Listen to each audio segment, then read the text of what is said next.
చాలామంది ప్రజలు స్వచ్ఛందంగా మీరు రాకముందే మేము నిర్ణయించుకున్నాము, మీరు మా ఇంటికి రాకముందే, మీరు ఓటు అడగకముందే మేము మా స్నేహితులందరికీ ఫోన్లు చేసి చెప్పాము, స్వచ్ఛందంగా మేము బీజేపీని గెలిపించాలనుకుంటున్నాం అనేటువంటి స్పందన కొన్ని వందల వేల లక్షల ఇళ్లలో మాట వినిపిస్తాం.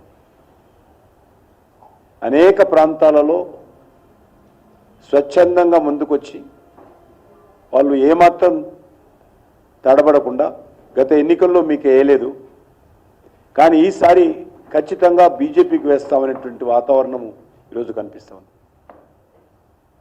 ఏదైతే ఈరోజు టార్గెట్ చేసి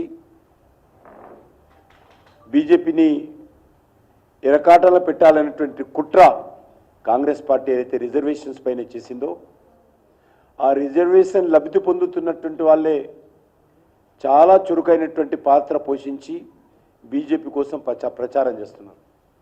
అంటే ఏ మాత్రం కూడా కాంగ్రెస్ పార్టీ చేస్తున్నటువంటి తప్పుడు ప్రచారం అనే విషయం అందరూ విశ్వసిస్తున్నారు. చాలామంది అయితే నవ్వుకుంటున్నారు. ఈరోజు భారతీయ జనతా పార్టీ గతంలో ప్రధానమంత్రి గారు వచ్చినప్పుడు కానీ ఈరోజు కానీ రిజర్వేషన్ విషయంలో చాలా కమిట్మెంట్తో మాట్లాడడం జరిగింది. కాబట్టి అది ఒక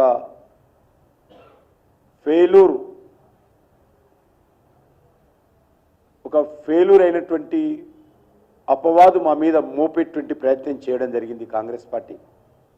కానీ నేను తెలంగాణ ప్రజలకు ధన్యవాదాలు చెప్తా ఉన్నాను.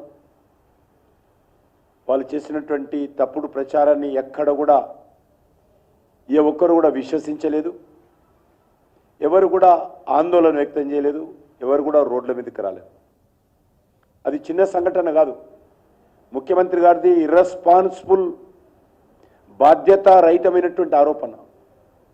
ఆ రకమైన కామెంట్ చేయడం ఏదైతున్నదో శాంతి భద్రతలకు భంగం కలిగించేటువంటి కార్యక్రమం.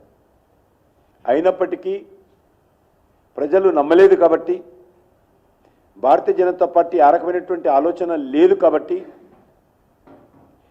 నరేంద్ర మోడీ గారి నాయకత్వంలో ఒక బీసీ సామాజిక వర్గానికి చెందినటువంటి వ్యక్తి ఈ దేశానికి మొట్టమొదటగా ప్రధానమంత్రి అయ్యాడు కాబట్టి, ఆయన గత 9.5 సంవత్సరాలుగా బడుగు బలైన వర్గాల కోసం, బడుగు బలైన వర్గాల సంక్షేమం కోసం కృషి చేస్తున్నాడు కాబట్టి, ఆయన నాయకత్వాన్ని విశ్వసిస్తున్నారు కాబట్టి, ఆయన నేతృత్వంలోని దేశం ముందుకెళ్తుంది కాబట్టి ఈరోజు ప్రజలు ఎవ్వరు కూడా కాంగ్రెస్ పార్టీ చేసినటువంటి రిజర్వేషన్ల సమస్య ఎవరు కూడా సీరియస్గా తీసుకోలేదు.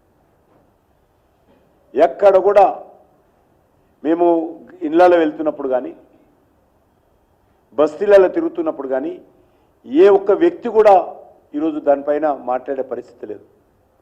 ప్రతి ఒక్కరు కూడా మోడీ గారు ప్రధానమంత్రి కావాలి, మేము కమలం పువ్వు కొట్టేస్తామనేటువంటి స్పందన కనిపిస్తూ ఉంది.